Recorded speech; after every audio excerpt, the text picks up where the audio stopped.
Today there are a lot of interesting updates from the Kursk direction. Here, in a desperate attempt to break through Ukrainian defenses near Kruglenkoe, North Korean troops resorted to human bait tactics, sending selected soldiers to their death to distract Ukrainian drone operators.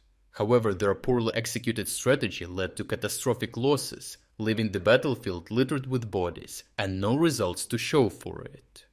Recently, the Russian command decided to reprioritize their advance in the area of Kruglenke to achieve the primary goal of their current phase of the counteroffensive.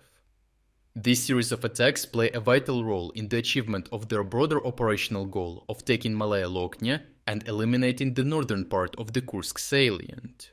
Previously, Russian forces failed in their flank attack north of Novoivanovka, diminishing their chances of bypassing the main Ukrainian defenses in and around the village. This failure prevents them from accelerating their advance toward Malaya Loknya, as the main highway to the town remains under Ukrainian control.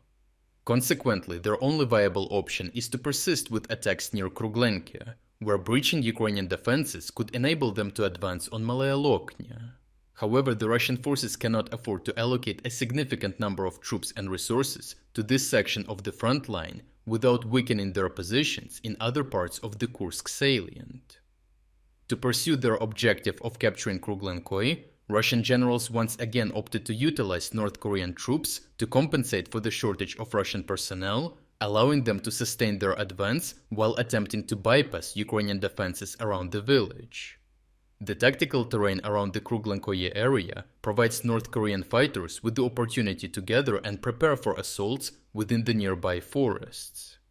These wooded areas serve as a natural cover, enabling the North Koreans to amass their forces in significant numbers. This buildup aims to achieve numerical superiority, which they intend to leverage in a large-scale onslaught to overwhelm and bypass Ukrainian defenses. To conduct the assault, North Koreans must move large assault groups across open fields, making them highly vulnerable to Ukrainian drone reconnaissance, FPV drone strikes, and artillery fire. This vulnerability is exacerbated by the poor training and preparation of North Korean soldiers for such scenarios. Documents recovered from killed North Korean soldiers reveal their primary anti-drone tactic involves using live bait. One soldier running to distract the drone, while two others attempt to shoot it down with small arms fire. However, this tactic proves ineffective, as their tendency to move in large clustered groups allows Ukrainian drone operators and artillery to neutralize multiple soldiers with a single strike. The North Korean lack of training and familiarity with modern technology and warfare leaves them highly vulnerable to precision strikes by Ukrainian forces. Unaware that their movements toward the forests were being monitored by drones, the North Koreans failed to conceal their approach effectively. Ukrainian drone operators quickly identified their positions upon their arrival in the forests and relayed the coordinates to artillery units. This enabled Ukrainian forces to deliver devastating strikes using artillery and cluster munitions against the concentrated North Korean troops, exploiting their lack of tactical awareness.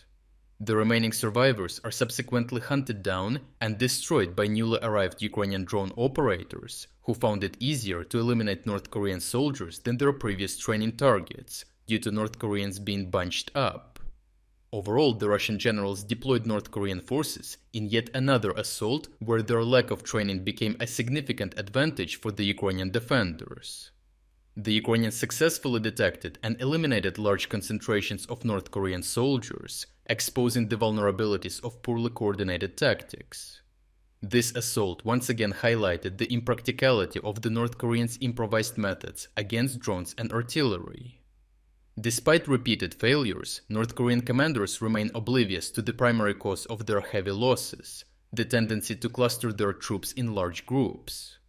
This approach continues to make them easy targets for Ukrainian precision strikes, resulting in unsustainable casualties that are likely to persist unless their tactics are fundamentally restructured.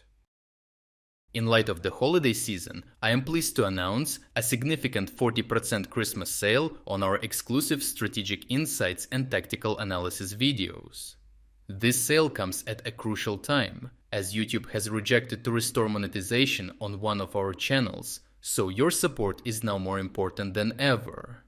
If you've considered supporting my work but haven't had the chance yet, This is the decisive moment to make a difference. Check out the link in the description to take advantage of the sale and subscribe to our newly launched independent news website.